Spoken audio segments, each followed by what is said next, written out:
Hello and welcome to Scale to Seven Figures and our $1 Million Fireside Chat. I am Lisa Anderson, Strategic Business Advisor, Virtual CFO with Untitled Transformation Solutions and your $1 Million Mentor.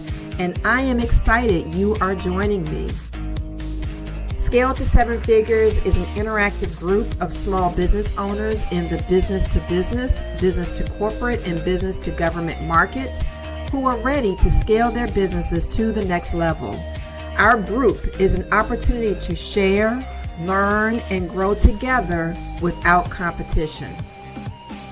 Each week, I bring tips, tactics, and strategies through our $1 Million Masterclasses and our $1 Million Fireside Chats.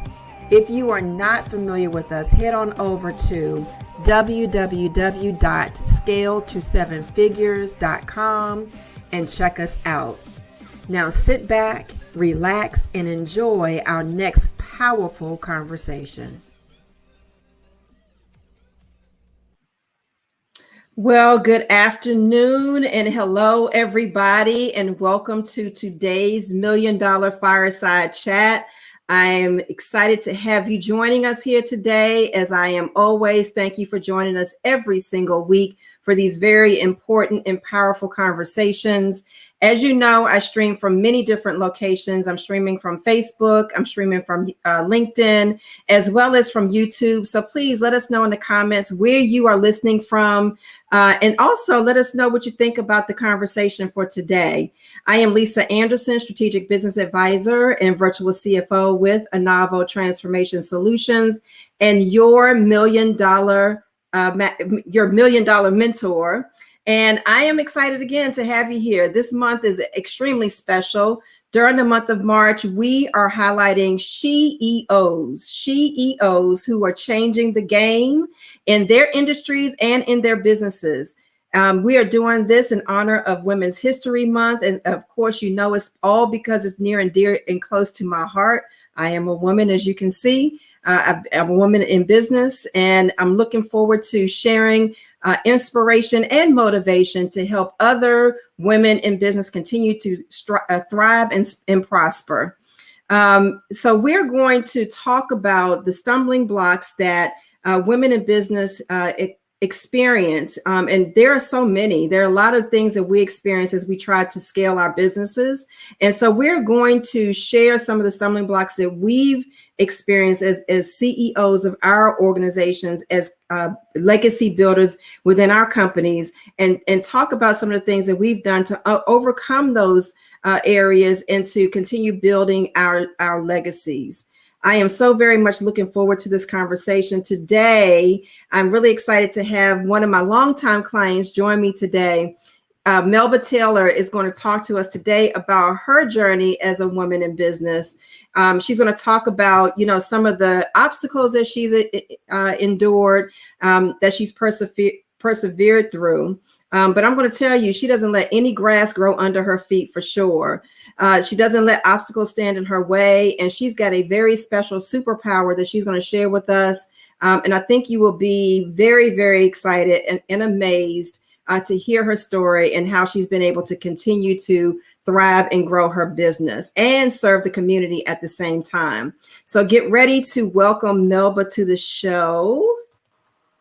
Hey, Melba. Hi, how are you? I'm good. Good to see you. And thank you for joining us. I am really excited. Yes, indeed. Of course. So before we dive in, share with everybody who you are and tell us a little bit about Encore. Okay. All right. I'm Melba Taylor, CEO of Encore Associates, LLC. Encore Associates has been in existence for 23 years. It's been a while. Wow. 23 years. And we are a government contracting company and basically provide food service concessions, which is like a 7-Eleven type of arrangement. So concessions, vending, snack bar, services to federal, some state, and even some municipal government employees. Awesome. Yes. Well, I didn't realize that it's been 23 years. I had no idea. So you're right there with me. This year is my 24th year. So we've been in this Ooh, thing been there for together. long. Yes. Yes, indeed. So I know that, over the course of 23 years, one of the things that, I've been talking about with small businesses over the course of the last year is, if you stay in business long enough, you're going to experience some things. And having gone through the pandemic, we were able to help a lot of companies shift and move and pivot and manage through the pandemic successfully. And so you haven't been in business 23 years. I know you've Been probably through a seen a lot. lot. Yeah. Yes, been through a lot. Yes, Absolutely. indeed. Yes, indeed. Well, tell us a little bit about how you got into this business. Okay. Well, this business is really an opportunity that came about because of one of my superpowers, as you say. So I am visually impaired. I do have a condition, eye condition. It's called retinitis pigmentosa. I was born with it. And it is a condition that's prominent in my family. So I watched my grandmother, my mother go totally blind from the condition. And so myself and my brother, and out of my mom's children, we were diagnosed with retinitis pigmentosa. So I have aunts, uncles, a host of cousins. So we're pretty much our own support group. Oh, I'm sure. We're our own support group, but it's pretty prominent in my family. So after college and graduate school, I just went to work in corporate America, had some really good jobs in human resources, worked for several nonprofit organizations. So I was on a good track. I was feeling pretty good about myself. But the condition was getting worse. So I had to start pondering, can I keep this up? Because the jobs I had involved a lot of driving and just a lot of maneuvering. So my brother was the first one. He's my mentor. Wow. He's my mentor. My brother got into the business, and this opportunity is actually a federal mandate. It's called the Randolph Shepherd Act. Okay. And the Randolph Shepherd Act allows for blind and visually impaired individuals to run their own businesses on federal property. And my brother got into the DC program. Each state has its own program. So my brother was living in DC, so he went through the DC program. And my husband and I used to help him, kind of get things together and help him with his books somewhat. And we saw that it was lucrative. It was lucrative for him. But he also put in the work. Put in the work. And he just sat me down one day and he's like, well, Melba, you may have to make some alternate plans because of your vision. And I said, I like what you're doing. I like what you're doing. So let me seek this out. And we kind of got it honestly because my mother, with her impairment, she was a business owner as well. Okay. She went through a program in South Carolina, became certified as a horticulturist. They built her this greenhouse, and she named her business was Hattie's House of Flowers. So she had contracts with florists in the area and even individuals and helped them with their plants and flowers. So she was a perfect example. She was a great example. And then my brother was the other example. So when I decided I'm going to, get off this career path that I was on and venture into entrepreneurship, I entered the Maryland program. And I've always, loved food. So I said, well, maybe I'll try getting a cafeteria. Okay. And I had to go through training. The training was long, like 18 months, even though I had degrees and I had experience, I still had to go through training. So the program is phenomenal because what they do provide you with support. And that support is like petty cash and a startup inventory. And they really help you get started. And management assistance. So I got started. My first facility, my first operation was down at Suitland Federal Center, and this was in 1998. In 1998, they were gearing up for the 2000 census. Oh, wow. And we had this little place with this little kitchen area, but it had a nice seating area. And I just got some of the most reliable people I knew to help me out. And these were Hmm. people from my church. Oh, wow. Yes, I hired people from my church, and together we did phenomenally well for 5 years down there because the building population was bursting at the seams because they were Hmm. gearing up for the census. Right. So Yeah. I was on my way. That was my first facility. Wow. So perfect timing. There's a counselor that my girls had in high school. She had a saying, and I'm sure you've heard it before, but it's make certain that you're in the right place at the right time, doing the right things with the right Mhm. people. Right. Right? That's exactly right. And Yeah. it worked out well. My husband put his career on hold for about a year and Oh, helped wow. out. So we were able to hire teenagers from Suitland High School to help out. And Wow. it was rewarding. But then after the census was over, and the building population started declining, and they stayed on for 2 years after the census. And I started looking within Maryland for other opportunities within the program. Hmm. Hmm. And the Fort Meade Army Base military dining facility became available. And when I was going through training, I can remember the trainer telling us, don't even think about a military facility. Don't even think Hmm. about it.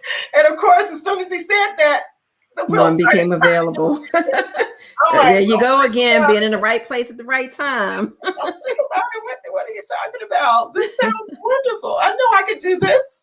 So I bid on it. So it's a competitive process within other blind vendors in the program. So it was three of us that were finalists. And my husband says that he just like, oh, there she goes telling that story again. But I was not the first selected. I was like second most qualified. Okay. The gentleman that was the most qualified, he was sick. He was a little elderly, and he had some issues. But he was awarded. He got the bid. He was the awardee. Mm. And I was congratulating him, and I was looking at maybe taking over his old facility. And I remember it was like a holiday. It was December during the weekend. I got a call from my business counselor, and he said, I have good news and I have bad news. And I said, well, what is it? He said, well, uh, Lou, the guy's name was Lou. He said, Lou passed away. Oh, wow. He said, you know what that means? I said, hold up. I just talked to Lou the other day. He said, Melba, you get the Fort Meade facility. Wow. Yeah, and I just didn't know how to feel. I just didn't know. So I called my mom Hmm. and I said, Mom, I'm so grateful because, this is a great opportunity. And I said, but I feel bad because, Lou's passed away. She said, girl, she said, may his soul rest in peace, but you did not kill him. So you need to claim what's yours. Claim what's yours. And Yes. I went up there and I claimed what was mine. And I've been up there 18 years. And for me, as my primary facility, I run others over the Yeah. years as well. Yeah. Wow. So you've done a lot, Melba. And you just shared in just a very short period of time, 10 minutes, you just shared we've been working with you for I don't even know how many years now it has been. Yeah. Oh my goodness. But you just shared so many things that I didn't know about you. So first of all, we talked about the 23 years. I didn't know it had been 23 years. The second thing is the shift from human resources to food services. Yes. I didn't know that Yes. you started in human resources. So how do you make that shift? How do you make the shift from, still dealing with people, but managing human capital from that standpoint to, managing a food facility? I think at the core, it was the same approach Mm. because I dealt a lot with benefits, right? And I did some hiring as Mhm. well. So I had that foundation. I knew how to interview people, I knew how to hire people. I felt like I was a good judge of character. So Yeah. that transferred over to what I was doing. And also just being fiscal responsible, just being responsible for my money and doing things right and treating people right, because I worked a little bit in employee relations when I worked in HR. So everything that I learned, I was able to transfer that over into my own business. And I've always looked at things as a team approach, and I still do. I still do. Yeah, that's one of the things I love about working with you. The title of our talk today is Disability is Your Superpower, but you have other superpowers. I mean, partnership is another one of your superpowers. You have done such a great job of building business around strategically aligning yourself with really good partners. I'm wondering if you could talk a little bit about that, because not everybody can do that. Not everybody does that. Not everybody's comfortable with, really settling in on aligning with strategic partners. Right. So when I was awarded the Fort Meade facility, a teaming partner was already in place. And it was an experienced company that had specialized in military dining at Aberdeen and several other places throughout the country. They're locally based. And but we kind of butt heads when I got there, because I didn't know how this was going to work. But I felt like I needed to learn everything possible from these people, because they were the experts. My teaming partners were the experts. And I learned from them. And at one point, I thought about, well, let me get rid of these partners. I could do this by myself. But then I enjoyed having the partners, because I could go on vacations and not worry about, the operation, because it is a multifaceted operation with almost 50 employees and serving meals, 3 meals a day, 365 days a year. So it's like it never stops. So, my sanity was important. I wanted to be flexible enough and have the freedom is the big word. Have the freedom to go and visit family, go on vacations, but know that my business was taken care of. So we had some growing pains in the beginning, but then I came to value my teaming partners. They taught me a lot. My teaming partners were instrumental in helping me get my 8A certification. They were the ones. And we went through, highs and lows together. We had to fight. And we had to protest one year when Fort Meade facility was actually, there was some procurement shenanigans going on, and they had awarded the facility to another company, and it was so wrong. So we had to go to court. And we prevailed. After that, we became very tight. Me and my team partner, we became tight. We started competing with other dining facilities across the world, not just the country, but across the world in terms of food service excellence. There were all these competitions. We actually came in runner-up one year. We won it. We won the whole thing in 2011. We won it, and we had bragging rights, not just for ourselves, but the whole Fort Meade community.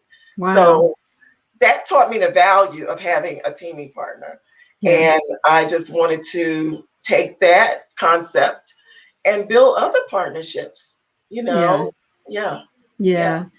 So let's talk a little bit about being a woman in business, right? Because this is Women's History Month. And, when we look at statistics and we compare women-owned businesses to our counterparts, we don't earn as much, we don't stay in business as long. There's a lot more of us now. We are the fastest growing business type, with 12,000 businesses being started by women every single day. And so we're the fastest growing, but we, tend to be slower to achieving some of the things that others are achieving. So can you talk a little bit about, something that you had to do to get out of your own way to make certain that you are continuing to move forward, continuing to grow and thrive and achieve what your legacy goals are? Yes, I think one thing that I really had to do was understand that the opportunities, just like the initial opportunity that came my way, opportunities are there. And it doesn't matter, it shouldn't matter whether you are a woman or not, but your performance matters. So what's on paper really matters. And I started focusing on that and started really putting myself out there and getting my website and becoming established more as a company rather than just a woman. And I think women do have a harder time. I think there are challenges because we're so used to taking care of family, and we're used to, oftentimes not putting ourselves first. Right. Yep. And we're working in a military setting. I love it. I absolutely love it because I have worked with men, still predominantly men, but I have found that, for the first few years, I felt like I was just stroking egos. Just kind of stroking egos to get from point A to point B so that we could, fulfill the mission. Right. And it didn't matter to me whether it was my idea, somebody else's idea. But as women, we do have a voice. I've never been afraid to speak, my voice, regardless of who was in the boardroom, Yep. So I've been in the boardroom with all green suitors and contractors who were previously in the military. And there are some serious egos going on. And, first I would just observe and I'm like, wow, what a dynamic. What a dynamic going on here with these men. And, oftentimes have to just say, okay, play to like the sister role, to pull it all together. And then learn that, okay, well, this makes sense, what she's saying. Not to be domineering, or not to say, you guys are just being egotistical. I thought it, but I couldn't say it. Couldn't say it. So being tactful and showing that I had knowledge. Yeah, absolutely. Having the knowledge of what's going on, that I understood the scenario, I understood it, all the consequences.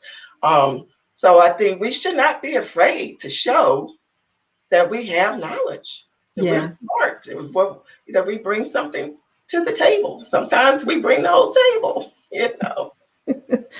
And we keep the table standing. That's right. That's right. Yeah. But it can continue to be a challenge. I can remember the director of our program on the Randolph Shepherd made a remark to me about how much money I was making and that I was making much more than he was as the director of a program. And I had to stop him in his tracks because I said, you would never say that to Paul, who was a white male counterpart at another military base. And I said, I don't ever want to hear that again because you're here to serve me and the rest of the blind and visually impaired members. If you want to be an entrepreneur, then you can do that. But I don't ever want to hear you insult me like that again. And he didn't. I love it. Commanding that respect. Yeah, and I think I kind of got that from my mom and grandma. Because they were just sweet as they could be, but would put somebody in their place quick, fast, in a hurry. That's right. With love. With love. That's right. Oh my goodness. It's like a hurricane that hit. You didn't even know it was coming. That's right. Yes. Yeah. So you've done a lot. I mean, you let's see, in the community. So you're serving our troops every single day. You said 365 days a week, 24 hours a day. Right. So that's major. You've been instrumental in putting, helping your church community and, getting resources to work with you, helping students, bringing in interns and helping them, work in a professional environment as well. What's next for you? Well, right now I spend a lot of my time with helping the blind community. So through my affiliation with the National Federation of the Blind, which is the U.S. largest civil rights membership organization for the blind and visually impaired. And I kind of grew up in the NFB for sure. I grew up in it because my mom was in it. Yeah. And my mother served for years and years. So it's like it was in my DNA. Mm-hmm. So under the National Federation of the Blind, there are state affiliates. So each state, has a NFB of Maryland, NFB of DC. And under that, there are other, special interest divisions and whatever. I do serve on several boards. So the boards that I serve on is the National Association of Blind Merchants, which is Okay. a division of the National Federation of the Blind, and it's composed of all blind and visually impaired entrepreneurs across the country. It's about 1,900 of us. Yeah. So I do serve on the board there. And as a board member, I spearhead the Women's Initiative. Oh, wow. Yeah, we coined the phrase for our initiative WISE, WISE, which stands for Women's Initiative Supporting Entrepreneurship. Mm. So I get to reach out to women all over the country to help provide support, to help women who are interested in coming into this arena as a blind entrepreneur. And it's been very rewarding because we were very underrepresented as blind women entrepreneurs, about 25% Yes. the country. Yeah. Wow. So, and in Maryland, I serve on the board of the National Federation of the Blind of Maryland as well. And am president of the Maryland Association of Blind Merchants. So all the Okay. blind merchants in the state of Maryland, we have our own entity, our own support group as well. And also in the blind community, I serve on the board of Blind Industries and Services of Maryland, which is a entity a business. It's a business, and I love it. I absolutely love it because there's manufacturing going on. There is manufacture. We actually make our associates make uniforms. We get contracts, so they make Right. uniforms, and there's rehab services that are going on. So it's like 4 or 5 divisions under the Blind Industries and Services of Maryland. So I would love to have my growth create growth for other blind Hmm. individuals. That's where I am now. Okay. I can see it. And you have helped me build a very strong, I just feel like I'm just so ready Mm-hmm. because, having our ducks lined up in a row, you helped me with that. And you helped me keep my ducks straight. In the Wow. pond quacking. The ducks are lined up. My A team is on board. So I just feel so ready, and I feel very passionate about creating opportunities for the blind because Yeah. so many blind and visually impaired individuals don't know that the possibilities. They really don't know that they can get out Yeah. there and have a career or be entrepreneurs. And thanks to the Federation and thanks to my affiliations and thanks to my mother for showing the way, I Mm-hmm. just feel like I need to do that. I need Yes. to, while building for myself, also build opportunities for others. Yeah, I love that. You definitely are very busy. You're a very busy lady, but you're putting your focus and your energy in the right places. I tell people all the time, if you want to receive, if you want to build something of value, if you want to create sustainable wealth, you've got to be a giver first before you can receive it. You just have to. Absolutely, absolutely, yes. Yeah. And it's rewarding. It is so rewarding, and it takes the focus off yourself because everybody can have pity parties every now and then, Mhm. no matter Yep. what the situation is.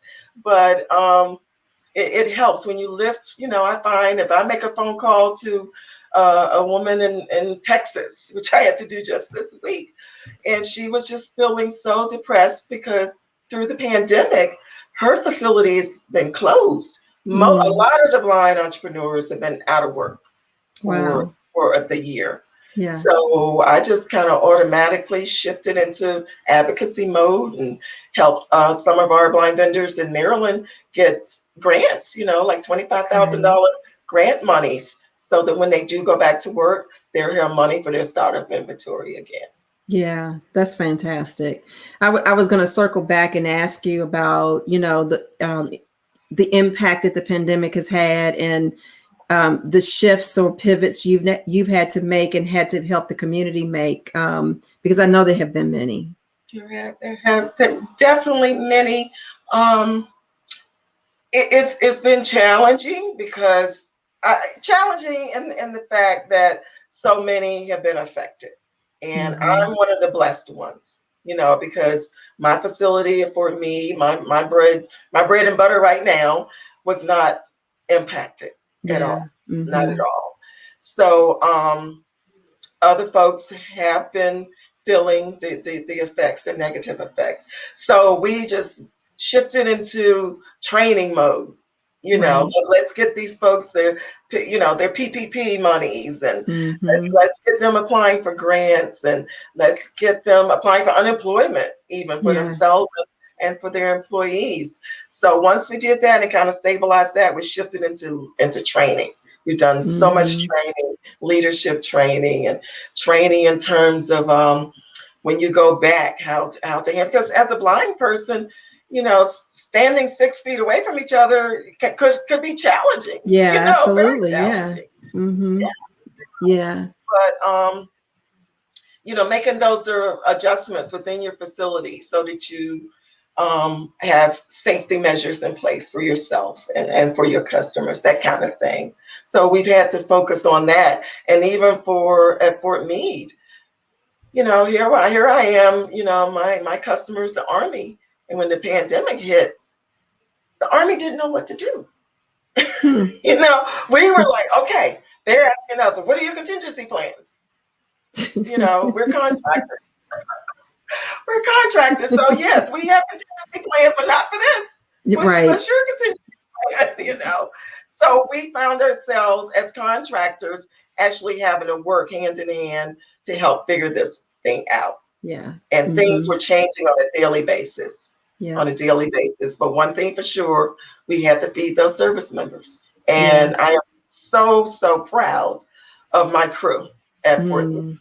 I am so proud of them because we had only one COVID case, and this young lady contracted it from her son.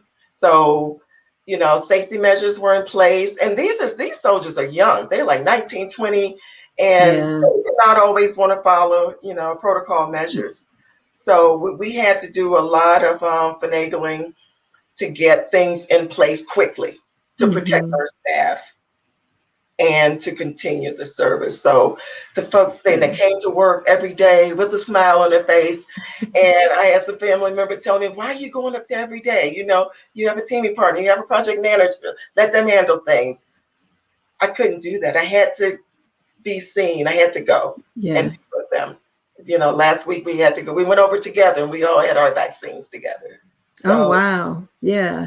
so that those are my credit. If it wasn't for them, the operation wouldn't be what it is. Yeah. I love it. Well, Melba, this is a great conversation. I do so very much appreciate you. And thank you for the transparency, because again, I learned something about you that I didn't know. And we talk a lot, and I just didn't know all of this. So thank you for sharing. I really do appreciate you. And I know that there have been a lot of great nuggets that have been dropped today. I see the chat. I'm looking at the chat on another device, and there's a lot of communication going on in this chat right now. So, but thank you so much. I have two questions for you, closing questions. The first question is, what last piece of advice do you have for women in business? And then we can add women with disabilities in business. I would say don't be afraid to dream. If you can conceive it, you can achieve it. That type of thing. And if you have a disability, that could be an impediment to you reaching your dream, no. Because my brother and I have always said, if this, with this eye disease, if we have to be blind, we're going to be blind like Gordon Gunn, who owned the Cleveland Cavaliers. The same condition we have. We're going to be blind like Steve Wynn, who owns those hotels out in Las Vegas. So Oh, I didn't know he was they blind. both, Oh, they both wow. have RP, the same condition. Yeah. Okay. So I would say reach out, just reach out, because you never know what people can achieve and what has been Yeah. achieved and what's in you. So, and be flexible. Yeah. Be flexible. I found myself just really being flexible with myself and not being, just so rigid with a plan, but always willing to bend if the opportunity presents itself. Yes. Yes. I will have to say that's one of the things I love about you. Thank Seriously. I mean, you have you. been that. You have been very flexible. You can't operate the way that you do. And I don't mean, physical condition. I mean the way that you partner with organizations and, allow business to operate the way that it does Mhm. without, having that level of flexibility. So, yep. And I Yep. want to thank you because, if I had one regret, I would say it was not finding a strategist like yourself earlier. Oh, So thank you so much. I so greatly appreciate all of your support and your friendship. well, I appreciate you allowing me to be there for you, and I really do enjoy it. I mean, it's been, again, I don't know how many years, but it's been a really great journey for us working together. So I appreciate you. Yeah. Sure. Thank you, Lisa. Yes. Well, before we wrap up, if you can share with everybody how they can learn a little bit more about you and a little bit more about Encore. Okay, well, the website is www.encoreassoc.com. And that's the best. That's one way to learn. And I would say that's about it. I have a Twitter account. I'm on LinkedIn, but I'm not as active as I need to be.